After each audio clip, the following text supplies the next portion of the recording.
다시 한번 그 사랑 찬양하기 원합니다. 그 사랑 얼마나 아름다운지, 그 사랑 얼마나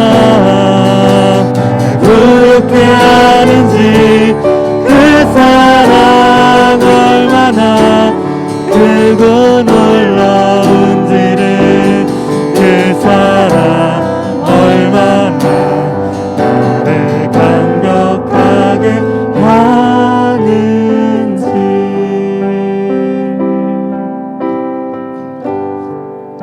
이 시간 우리 기도회를 위해서 함께 기도하겠습니다. 하나님의 은혜, 그 주님의 사랑이 얼마나 크고 아름다운지, 얼마나 크고 놀라운지 이 기도회를 통해서 나의 삶 가운데 경험되어지는 시간 되게 해달라고, 그 사랑과 그 은혜가 오늘 온전히 부어지는 시간 되게 해달라고 우리 기도회를 위해서 함께 기도하겠습니다. 하나님 아버지 감사합니다. 내 사랑, 우리를 향한 당신의 그 사랑 알길 원합니다. 경험할 수 있게 되어주기 원합니다. 하나님 주시옵소서. 나와주십시오.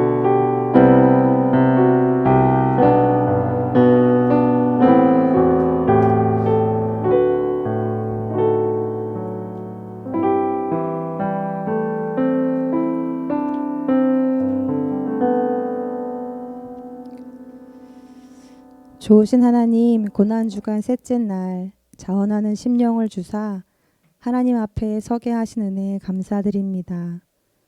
크로노스의 시간 속에서 주님이 거하고 계시는 카이로스의 시간으로 불러주신 하나님, 우리의 일상의 삶의 자리에서 주님이 거하고 계시는 구별된 자리로 불러주신 하나님, 이 밤 우리를 부르신 아버지의 뜻과 마음을 깨달아 알고 아버지의 음성을 듣는 시간이 되기를 소망합니다.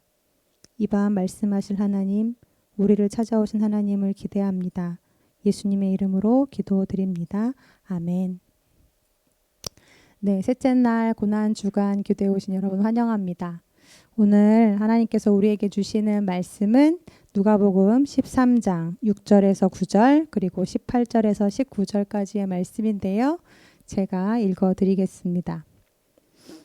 이에 비유로 말씀하시되 한 사람이 포도원에 무화과 나무를 심은 것이 있더니 와서 그 열매를 구하였으나 얻지 못한지라. 포도원 지기에게 이르되 내가 3년을 와서 이 무화과 나무에서 열매를 구하되 얻지 못하니 찍어버리라. 어찌 땅만 버리게 하겠느냐. 대답하여 이르되 주인이여 금년에도 그대로 두소서. 내가 두릅하고 거름을 줄이니 이후에 만일 열매가 열면 좋거니와 그렇지 않으면 찍어 버리소서 하였다 하시니라. 그러므로 예수께서 이르시되 하나님의 나라가 무엇과 같을까? 내가 무엇으로 비교할까? 마치 사람이 자기 채소밭에 갖다 심은 겨자씨 한 알 같으니 자라 나무가 되어 공중의 새들이 그 가지에 깃들였느니라. 아멘. 하나시를 통해서 그리고 또 주일 설교를 통해서 몇 번 말씀을 드린 적이 있는데요. 저희 고향은 경기도 이천입니다. 이천 하면 제일 유명한 것이 있죠. 쌀인데요. 그래서 중부고속도로를 타고 내려가다가 곤지암 톨게이트를 지나서 이천 시내 쪽으로 이렇게 가시다 보면 길가 양 옆으로 쌀밥집들이 이렇게 늘어서 있는 것을 보실 수 있을 텐데요. 죄송한 얘기지만 자라오면서 제가 이해를 못하던 사람들 중에 한 사람이 쌀밥을 돈 주고 사 먹는 사람들이었어요. 이천 쌀밥 저희 어머니가 매일 차려주시던 거였거든요. 근데 왜 그걸 굳이 돈 주고 사 먹지? 밥에다가 반찬 몇 가지 나오는 건데 그게 그렇게 맛있나? 이제 그런 생각이 드는 거죠. 그런데 이제 그걸 먹기 위해서 일부러 서울에서 이천까지 내려오시는 분들이 있더라고요. 그러면서 깨달은 건 내가 사는 문화에서는 그것이 너무나 흔한 것이어서 별로 귀한 것으로 여겨지지 않는 것이 다른 누군가에게는 귀한 것으로 여겨질 수도 있겠구나. 그런 생각을 해보게 됐습니다. 이처럼 오늘 누가복음 13장 6절에서 19절 말씀을 읽다 보면 이스라엘에서는 그것이 너무나 흔한 것이어서 성경에 등장할 때 지극히 평범한 것을 가리키거나 또는 하찮은 것, 또 아무것도 아닌 것을 가리킬 때 빗대어 사용되는 두 가지 식물이 나오는데요. 그것이 바로 무화과나무와 또 겨자나무입니다. 이스라엘에서는 대문을 열고 집 밖을 나가면 지천에 깔려 있는 게 바로 이 무화과나무였고 겨자나무였습니다. 그래서 다른 농작물들과는 달리 이 무화과 열매를 얻기 위해 또 겨자씨를 얻기 위해서는 농장이나 밭이 필요하지 않았는데요. 이러한 문화적 배경 하에서 오늘 본문이 들어있는 누가복음 13장 말씀을 읽다 보면 이해가 안 되는 부분이 두 군데 나옵니다. 그 첫 번째가 바로 오늘 읽은 본문 누가복음 13장 6절에서 9절까지 말씀이고요. 두 번째가 18절에서 19절까지 말씀인데요. 먼저 6절에서 9절까지의 말씀을 보면 자기 포도원에다가 무화과 나무를 옮겨다 심은 한 포도원 주인의 이야기가 나오죠. 이 주인이 어느 날 자기 포도원에다가 무화과 나무 한 그루를 옮겨다 심습니다. 그리고는 3년이 흐르죠. 어쩌면 3년이 아니라 6년 혹은 그 이상이 될 수도 있겠다 이제 싶은데요. 그 이유는 이스라엘에서는 땅에다가 어떤 과실나무를 이제 심으면 3년 동안은 그 열매는 부정한 것으로 여겨져서 따먹지 못하도록 하는 그 금지 조항이 율법에 나오는데 레위기 19장 23절 말씀에 적혀져 있습니다. 어쨌든 이 시점이 무화과 나무를 옮겨다 심은 지 그 뒤로부터 3년이든 아니면 6년이든지 간에 3년간을 매해같이 찾아가서 열매를 이 주인이 구했는데 그 나무에서 열매가 없었던 모양입니다. 그래서 급기야 그 주인이 화가 나서 포도원지기에게 그냥 이 무화과 나무를 찍어버리라고, 이 나무 때문에 버려지는 땅만 아까우니 그냥 확 뽑아버리라고 이렇게 이야기하죠. 그러자 이 포도원지기가 이 화가 난 주인을 만류하면서 주인님 올해만 한 번 더 참아달라고, 제가 더 열심히 두릅하고 거름도 주고 물도 주면서 잘 가꾸어 볼 테니 그래서 한 해만 더 기다려 주시고 그리고 나서도 내년에도 열매가 없으면 그때 찍어버리라고 이렇게 주인에게 이야기합니다. 이 이야기 속에서 두 가지 의문점을 발견하게 됐는데요. 첫 번째는 이 포도원 주인은 왜 자기 포도밭에다가 그 흔하디 흔한 무화과 나무 한 그루를 가져다 심은 걸까 하는 거고요. 두 번째는 이 포도원 지기에게도 오히려 이 무화과 나무는 애물단지였을 텐데 주인이 찍어버리라고 했을 때 기회는 이때야, 옳다구나 이러면서 그냥 찍어버릴 일이지 왜 일부러 시간을 들이고 공을 들이고 또 정말 나지 아니할까 이렇게 노심초사하면서 왜 그 애쓴 수고를 감당하려 했는지 잘 이해가 안 되는 거예요. 어쨌든 이 이해되지 않는 두 사람의 이야기가 나오는 무화과 나무 비유 이야기 밑으로 좀 더 내려가 보면 누가복음 13장 19절에서도 이와 비슷한 이해 불가한 한 사람이 더 등장하는데 바로 겨자씨 하나를 자기 채소밭에다 심어놓은 한 농부의 이야기가 그렇습니다.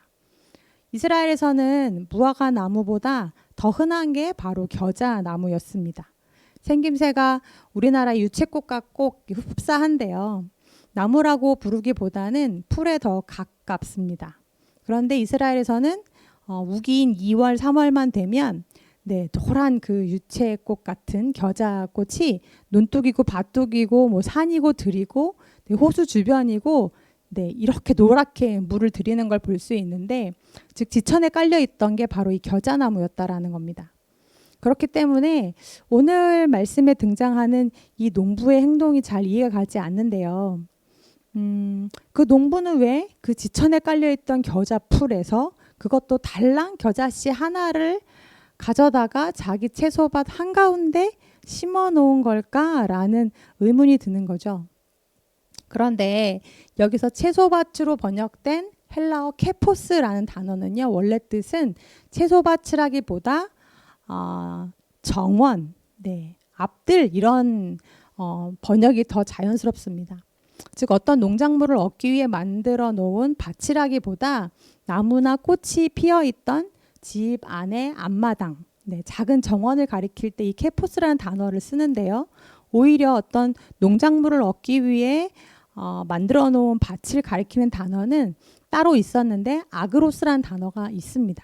그런데 여기서는 케포스라는 단어가 쓰였다는 거죠. 그래서 이 구절을 다시 해석해 보면 어떤 집 주인이 자기 앞마당 꽃밭에다가 글쎄 다른 꽃나무가 아니라 다른 꽃이 아니라 저 길거리에 세고 센 겨자풀 한 포기에서 그것도 겨자풀씨 하나를 가져다가 자기 집 앞마당에 일부러 심어 놓았다라는 것입니다. 무화과 나무를 자기 포도원에다가 옮겨다 심어 놓은 포도원 주인 이야기도 그렇고 또 자기 집 앞마당에다가 겨자씨 하나를 가져다 심어 놓은 그 집주인 이야기도 우리가 읽기도 잘 이해가 가지 않는데요. 그런데 이 이야기를 직접 들은 그곳에서 살고 있는 이스라엘 사람들은 예수님께서 이 이야기를 하셨을 때 더 이해가 안 갔을 거라는 거죠. 아마도 예수님께서 이 두 비유의 이야기를 말씀하실 때 사람들은 딱 이렇게 반응했을 겁니다. 정신 나갔구만. 뭐 이런 말도 안 되는 얘기가 있어. 미쳤나? 이런 이야기들을 했을 거라는 거예요. 그런데 그렇다면 예수님께서는 왜 굳이 이 말도 안 되는 이야기를 그 사람들에게 들려주고자 했던 걸까요? 왜 이 이해되지 않는 이 억지스럽고 바보 같은 상황을 일부러 설정해서 오늘 이곳에 적어 놓으신 걸까라는 의문이 우리 안에 듭니다. 그렇다면 이 이야기를 통해 분명히 하고 싶은 어떤 이야기가 어떤 뜻이 그곳에 숨어 있다라는 것일 텐데요. 오늘은 함께 이 두 이야기 속에 숨어 있는 예수님의 뜻을 살펴보는 시간이 되었으면 좋겠습니다. 누가복음 13장 말씀을 잘 읽어보면 이 두 나무 이야기 사이에 한 이야기가 삽입되어 있다는 걸 아실 수 있을 텐데요. 바로 누가복음 13장 10절에서 17절까지 기록되어 있는 한 여인의 이야기입니다. 그곳에 보면 조금도 펴지 못하고 이렇게 꼬부라져서 귀신 들려 꼬부라져서 조금도 펴지 못하던 한 여인을 예수님께서 안식일에 고쳐주신 이야기가 나오는데요. 그리고 자기가 보는 앞에서 보란 듯이 안식일법을 어긴 그 예수님을 향해서 회당장이 막 분을 내는 장면이 그곳에 나오죠. 왜 나머지 6날도 있는데 굳이 꼭 오늘 안식일에 그 여인을 고치려 하느냐라고 예수님을 막 몰아세웁니다.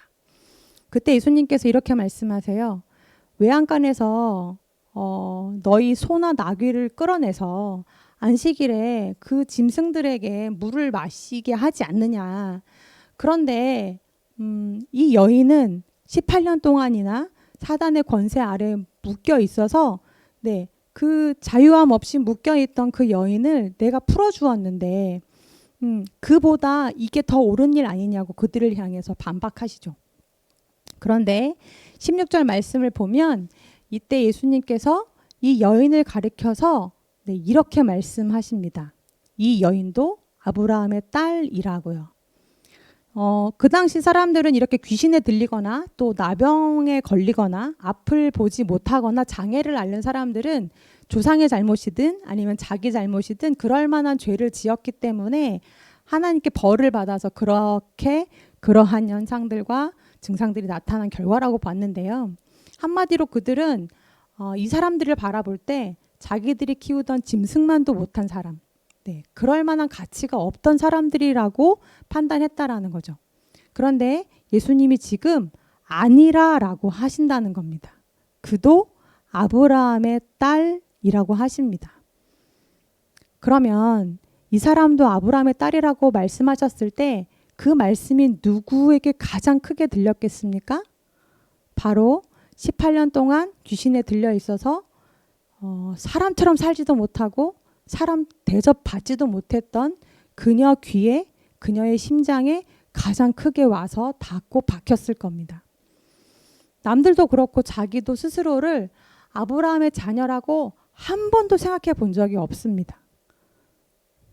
하나님도 자기를 사랑하지 않으신다고 사람들에게 뿐만 아니라 나는 하나님께도 버림받은 존재라고 늘 그렇게 여기며 생각해 왔던 여인이라는 거죠.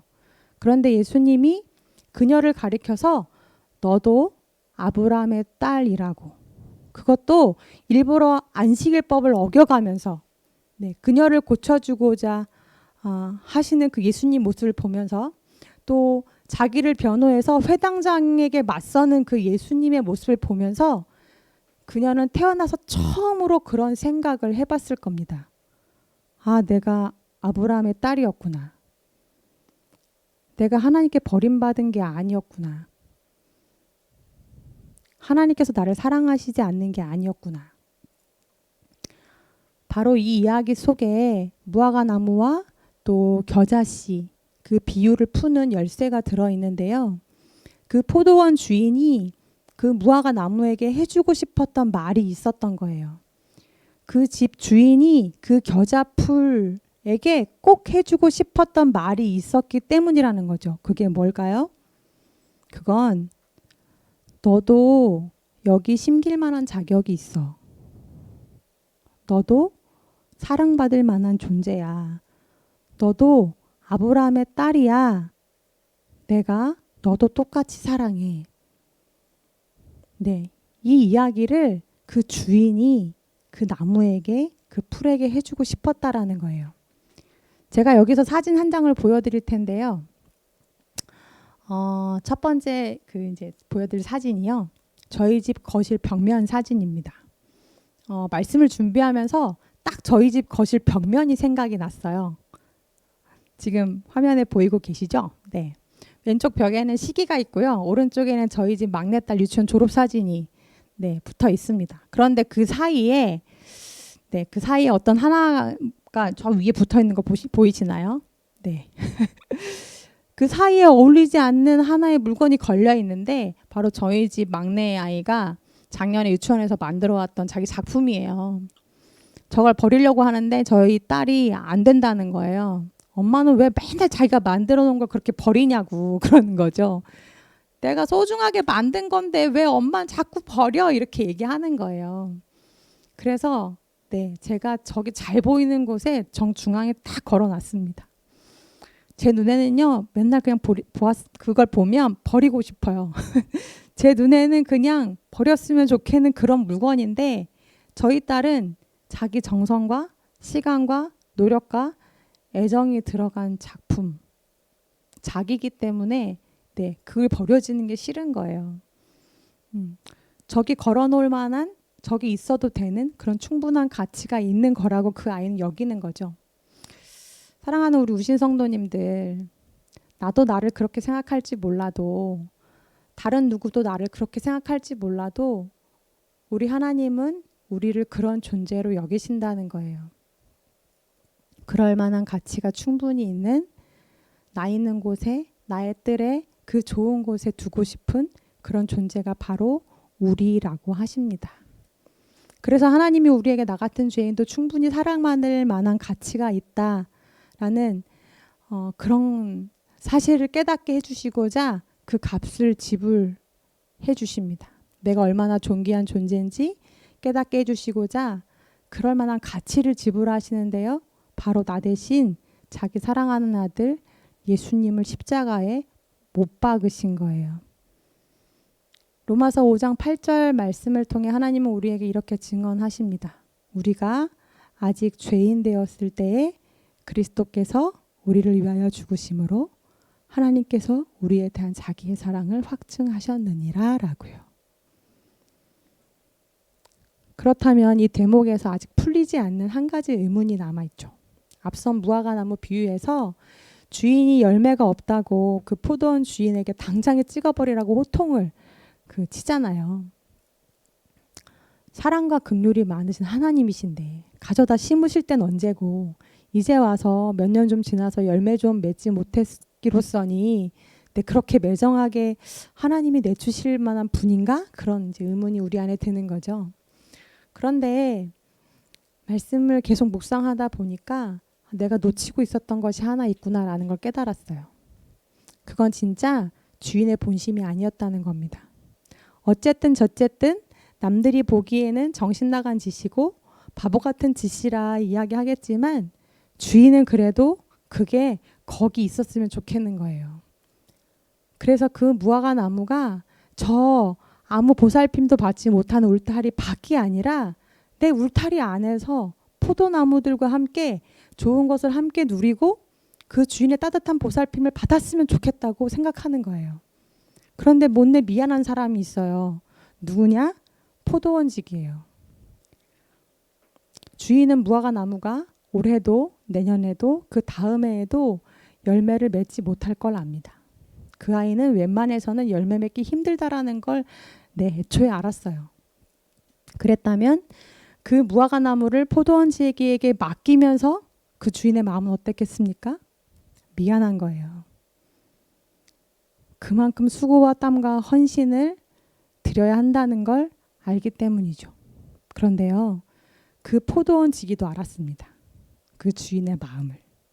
열매가 없어도 거름을 주고 물도 주고 사랑도 주고 끝까지 품어주었으면 좋겠는 그 주인의 마음을 아는 거예요. 그래서 우리 예수님이 그 하나님의 마음을 아시기에 자신의 몸을 내어주시기로, 오늘도 자신을 내어주시기로 작정하십니다. 별볼일 없는 겨자씨 하나를 자기 정원에 꾹 눌러 심으시고 사랑으로 가꾸십니다. 그러면서 예쁘다 예쁘다 그러시는 거예요. 우리가 그 사랑을 받을 만한 존재라는 걸, 그만한 가치가 있는 존재라는 걸 우리로 깨닫게 하시기 위해서요. 누군가 저에게 있어서 너의 십자가는 뭐야? 그러면 저는 말이 안 되는 이야기라고 할 겁니다. 왜냐하면 제가 저를 제일 잘 알잖아요. 그럴 만한 가치가 안 된다라는 걸 제가 잘 압니다.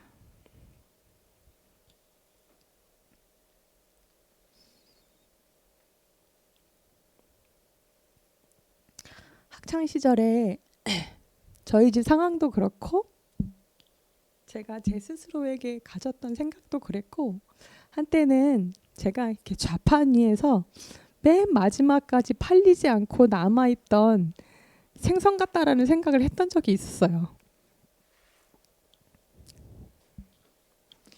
그때는 진짜 자존감이 바닥을 쳤었거든요. 아니, 바닥을 친 게 아니라 바닥을 뚫고 들어갔었죠. 그런데요, 제가 지금은 자존감이 하늘을 찌릅니다. 교만하기가 그지없어요.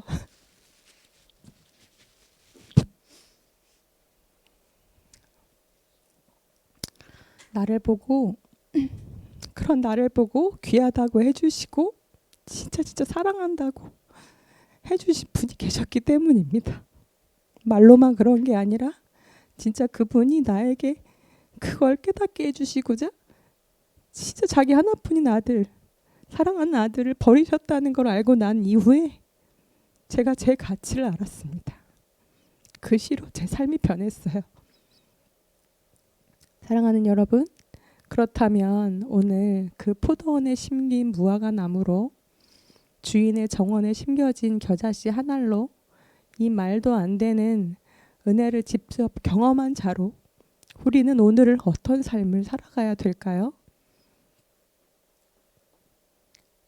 그 어울리지 않는 자리, 은혜의 자리에서 나를 위해 오늘도 십자가의 피로 걸음을 주시고 눈물을 훔치시는 주님을 바라볼 때 그 사랑에, 그 부르심에 응답하는 저와 여러분이 되셨으면 좋겠습니다. 이 시간 그래서 기도할 텐데요. 기도하기 전에 어젯밤에 말씀을 준비하면서 그 하나님의 마음이 잘 담겨있는 찬양이 하나 있더라고요. 그래서 또 몇 시간 들여서 제가 열심히 영상을 하나 만들었거든요. 내가 너를 사랑함이라 라는 찬양인데요. 가능하신 분들은 불을 좀 어둑어둑하게 꺼주시고 눈을 감고 조용히 이 찬양 가사 들어보시면 좋겠습니다.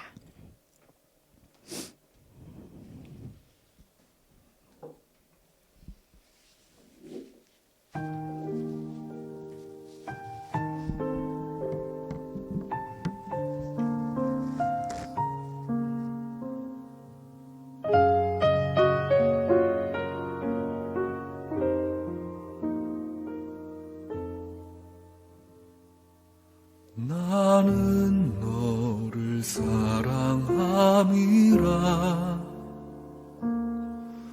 나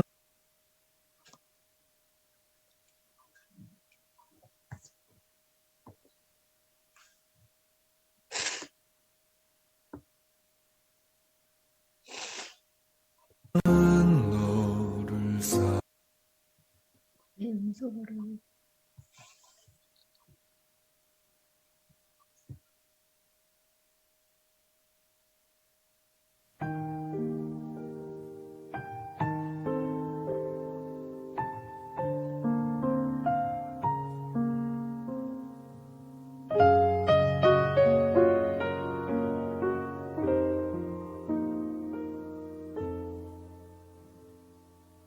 나는 너를 사랑함이라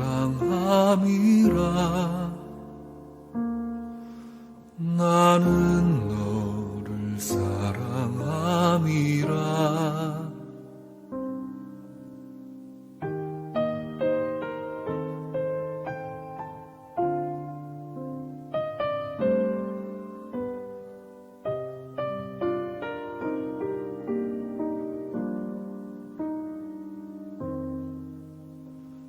내가 너를 사랑하는 것은 내가 다른 사람보다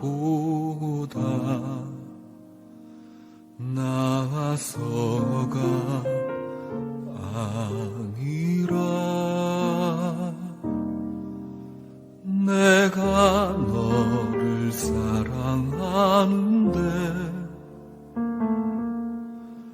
내가 너를 사랑하는데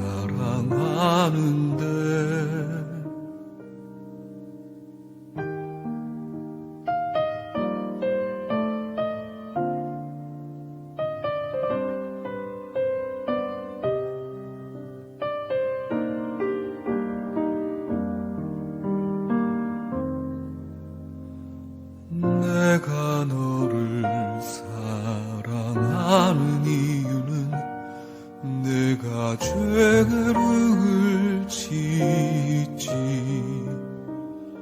않아서가 아니라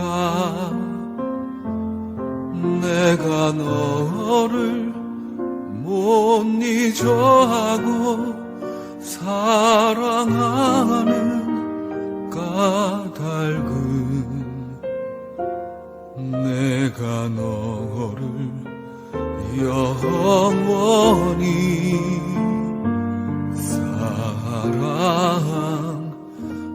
사랑함이라 내가 너를 사랑하며 영화롭게 하는데 누가 너를 정죄하리요 욕되게 하리요 아무도 너를 만질 수 없음은 내가 너를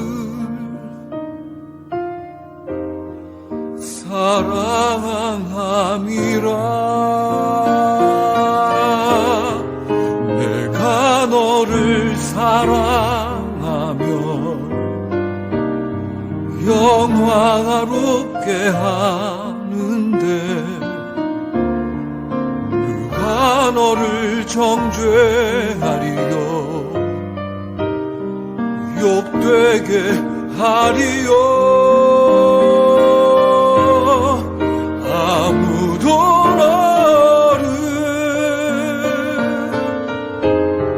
만질 수 없음은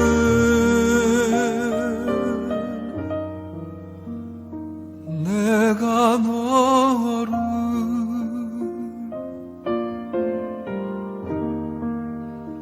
사랑함이라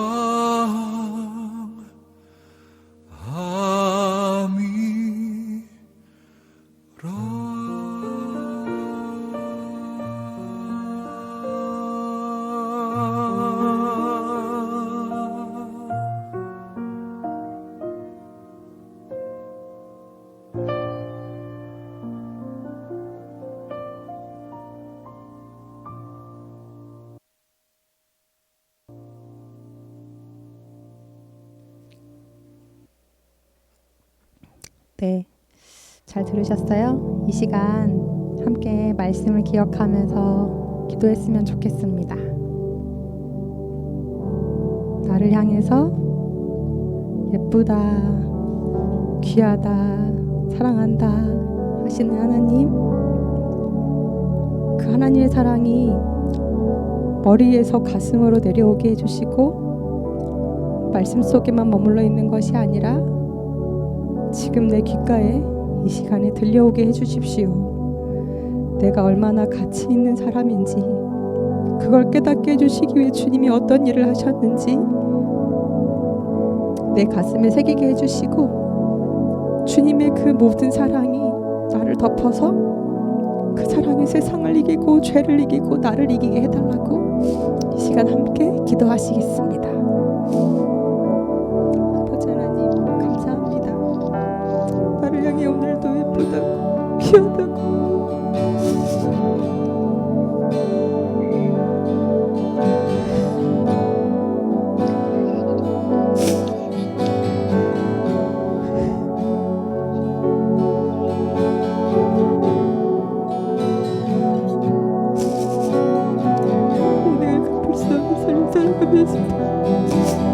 하나님 그 은혜의 저자 그 은혜의 믿음으로 아버지 하나님 어렵게 진짜로 사랑할 때가 많았습니다.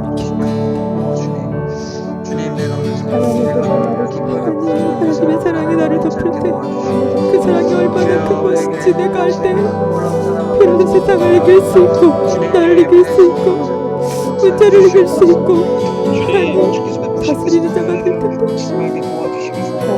나를 그렇게 해주시기 위해 주님 버리셨다고 자신의 생명과 그 귀한 아들을 주셨다는 거죠. 하나님 그 마음을 10분의 1, 100분의 1도 깨달아 알 수 있는 자가 되주셨으면 좋겠습니다.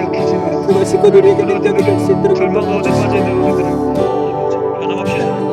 오늘도 이 말씀 앞에서 우리가 어찌 살아가야 할지 우리가 하나님 얼굴 앞에서 어찌 살아가야 할지 이 엄연한 세상 가운데서 어찌 살아가야 할지 하나님 우리에게 말씀하여 주옵소서. 주님의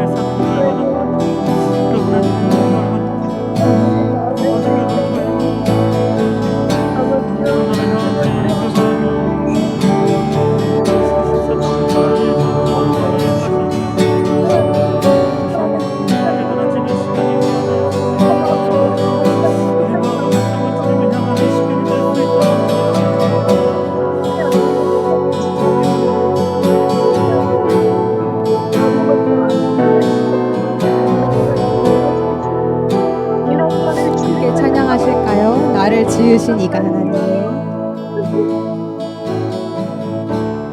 나를 지으신 이가 하나님, 나를 지으신 이가 하나님, 나를 부르신 이가 하나님, 나를 보내신 이도 하나님, 나의 나 된 것은 다 하나님 은혜라. 나를 지으신 이가, 나를 지으신 이가 하나님, 나를 부르신 이가 하나님, 나를 보내신 이도 나를 보내신 이도 하나님, 나의 나 된 것은 다 하나님 은혜라. 나의 달려갈 길 다 가도록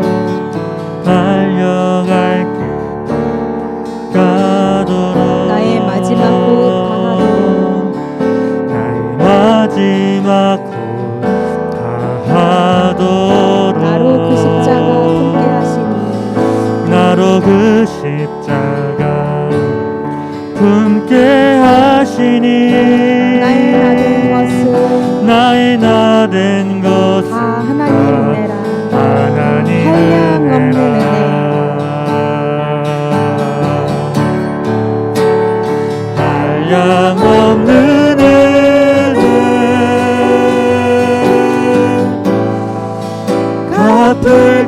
없는 은혜 내 삶을 에워싸는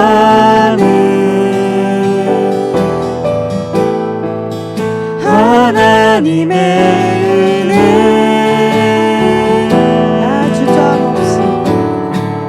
나 주저함 없이 그 땅을 밟음도 나를 붙드시는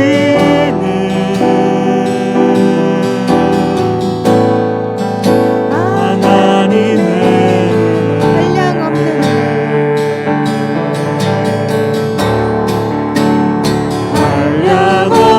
은혜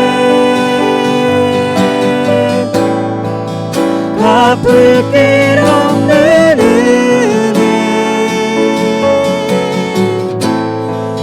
내 삶을 에워싸는 하나님의 은혜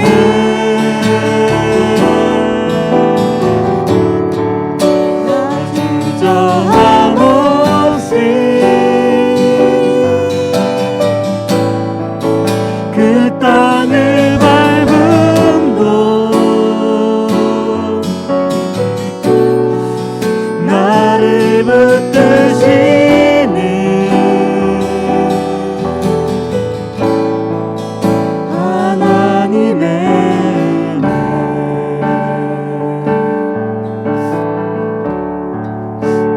지금 캄보디아 선교사로 나가 계신 안병호 선교사님께서 광성교회에서 함께 사역하실 때 일입니다. 그때 첫째는 4-5살쯤 되었고요. 선교사님 댁 막내는 돌도 안 된 아기였거든요. 그런데 선교사로서의 부르심이 있으셔서 그 어린 두 아이와 사모님을 데리고 캄보디아로 선교를 떠나시기로 작정하셨습니다. 금요기도회 때 그래서 맨 뒷자리에 그 어린아이들을 데리고 오셔서 기도하시는 선교사님 때 가정의 모습을 보면서 제가 그렇게 기도했거든요. 하나님, 저는 목사님이 잘 이해가 안 갑니다. 여기서도 충분히 인정받으시면서 하실 일들이 저렇게 많은데 왜 이 안정적인 자리 버리고 꼭 저렇게 어린아이들 고생시켜가면서 나가셔야 되는지 저는 잘 모르겠습니다.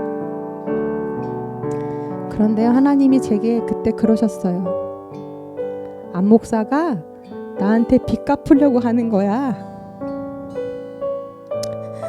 내게 진 빚이 있어서 그런 거야. 그러시더라고요.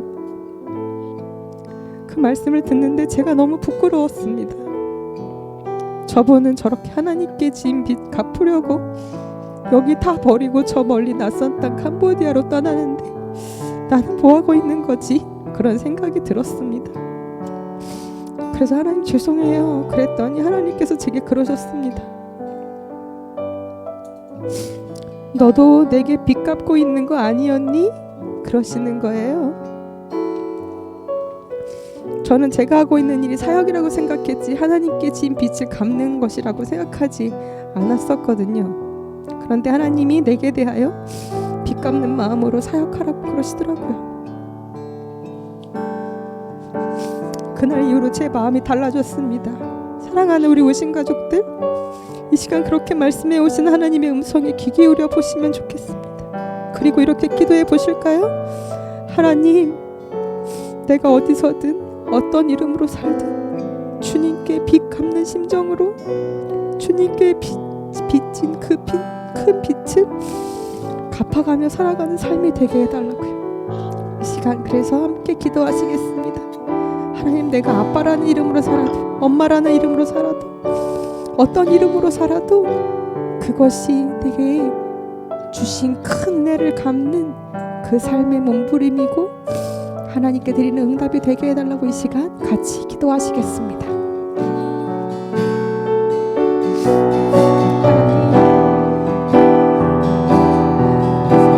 달란트 빚진 자처럼 평생을 갚아도 하나님께 모든 것을 다 드릴 드린다 해도 아버지 하나님의 사랑을 갚을 길이 없습니다. 고백할 수 있다는 것 자체가 은혜입니다. 하나님, 저 바다와도 같은 아버지의 사랑을 하나님 감히 제가 어떻게 아버지 하나님 주님께 돌려드릴 수가 없습니다. 하나님께서 주신 그 은혜는 하나님, 그런데 기도하는 것은 하나님 내가 할 수 있는 만큼 주님이 살라고 주신 그 자리에서, 사랑하라고 주신 그 자리에서, 섬기라고 주신 그 사람들과 함께 하나님, 오늘도 주님 앞에 빚 갚는 심정으로 주님에게 주신 그 은혜를 아버지 하나님 다시 돌려드리는 그 심정으로 내가 하루를 살아도, 오늘만 살아도 아버지 하나님께 그 시간을 돌려드릴 수 있는 제가 될 수 있도록 인도하여 주옵소서. 아빠라는 자리에서 힘들고 고된 삶을 살아가는 우리 집사님들을 위해 기도합니다. 아버지, 그것이 주님께 빚 갚는 과정이기를 기도합니다. 하나님, 우리 사역자들을 위해 기도합니다. 하나님, 우리의 이곳에 계신 아버지 뜻이 있을 텐데 하나님, 우리에게 맡겨주신 그 귀한 영혼들 하나님을 내게 대하여 주셨던 것처럼 하나님 사랑하며 섬기며 하나님 인내하며 오늘도 그들을 모르는 도와줄 수 있는 사역자들을 위해 인도하여 주옵소서. 하나님, 우리가 그 은혜를 놓치지 않는 사람들을 되어지기를 소망합니다. 하나님, 그저 고난 시간 한 시간 하나님 앞에 예배드리고 기도에 나오고 우리 할 바를 다했다고 하나님, 우리 여기는 자들을 인도하여 주시고 우리는 언제나 주님 앞에 죄인일 수밖에 없기에 하나님, 어울리지 않는 그 자리에서 버티고 아버지는 그것을 내 자리를 여기로 살아가면서 하나님, 것을 당연한 것을 알지 아니하고 오늘도 감사하며 주님 앞에 영광을 살고 사랑을 주시는 저희가 될 수 있도록 주님 도와주옵소서.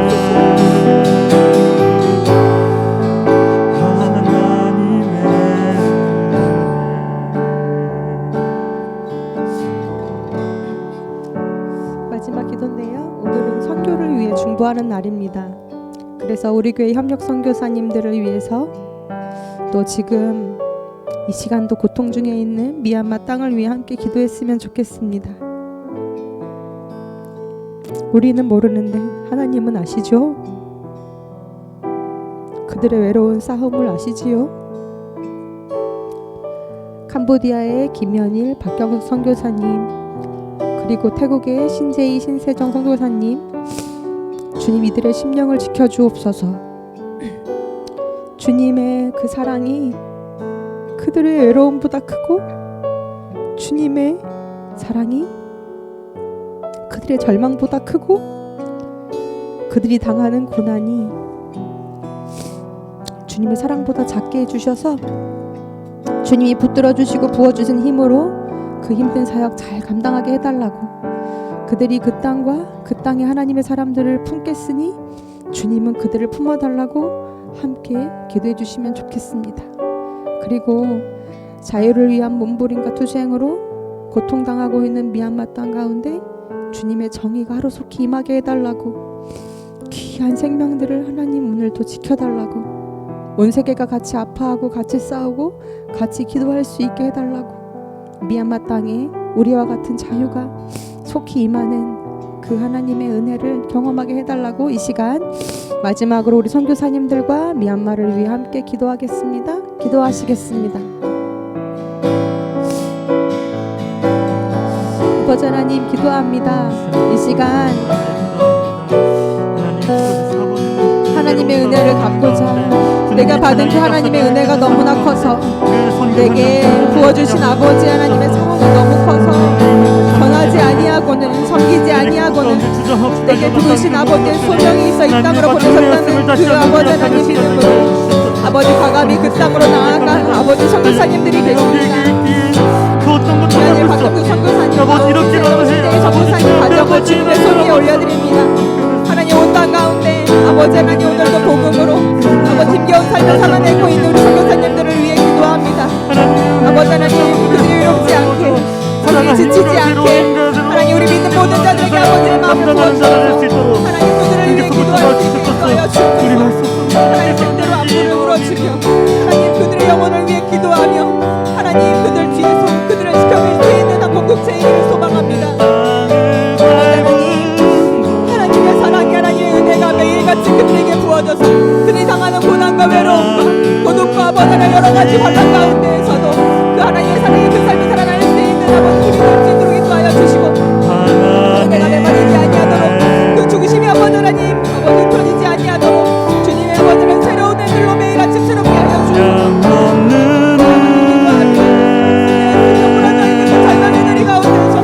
예수 그리스도의 십자가를 볼 수 있도록 인도하여 주시고 내가 아버지 끝난 그 자리에 도착하신 아버지 하나님의 은혜로 말미암아 십자가의 능력이 끝난 가운데 이뤄질 수 있도록 주님하여 주시길 간절히 소망합니다. 무엇이 우리의 삶을 이끌어갑니까? 무엇이 아버지 하나님 우리의 삶을 아버지 하나님 수 있겠으니 우리의 능력으로 지혜로 힘을 되지 않는다는 것 아버지 하나님 듣고 사단시오니 하나님 인도하여 주시고 무엇보다 아버지 눈물로 울며 하나님을 대신하여 통하여 하나님 마음을 부모될 수 있도록 선교사님을 대화될 수 있도록 하나님 인도하여 주옵소서. 그저 플랫폼을 향하여 예수를 이야기할 수 있는 자게 되게 도와주시고 하나님 그 무항한 나무 가운데 열리지 않는 그 무항한 나무 가운데 하나님 오늘도 두렵하고 물을 주고 걸음을 줄 수 있는 아버지 하나님 넘치게 마음을 하나님 우리 허락하여 주시길 간절히 소망합니다. 하나님 인간 가운데 우리가 이렇게 주님을 찬양하고 예배할 수 있으면 누군가 오늘 자신의 목숨을 던졌기 때문임을 기억합니다. 위험한 날 가운데에서 자유를 위하여 아버지 목문을 트고 있는 귀한 생명들을 주님 분들이 하여 주옵소서. 하나님 아픈 마음으로 아버지를 기도하고 있는 귀한 아버지를 주님의 백성들을 주님 그 신음을 들어주시고 인간 가운데 아버지의 성의가 이루어지도록 인도해 주시길 분들이 소망합니다. 하나님 모두가 아버지의 나라가 되면 좋겠습니다. 하나님 모두가 아버지 하나님의 이름을 부를 수 있는 아버지의 나라가 되는 가운데 있으면 좋겠습니다.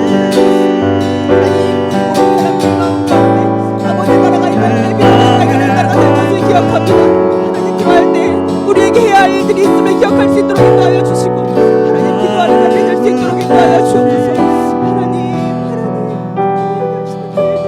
우리가 해야 되지 아니하고 하나님 주신 삶을 살아갈 수 있는 우리가 될 수 있도록 인도하여 주옵소서.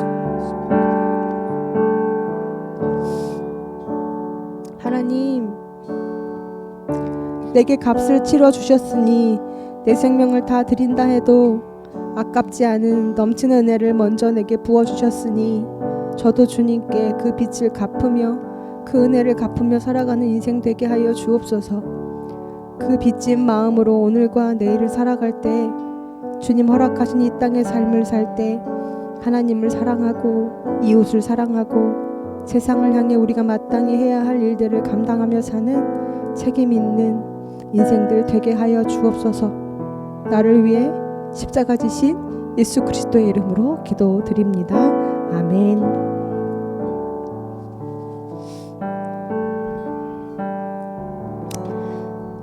네, 셋째 날 고난 주간 기도에 함께 해주신 우리 유신 가족들 감사합니다. 내일도 또 8시에 함께 만나서 또 주님이 먼저와 계신 그 자리에서 하나님 함께 예배하고 싶습니다. 네, 그럼 평안한 밤 되세요. 안녕.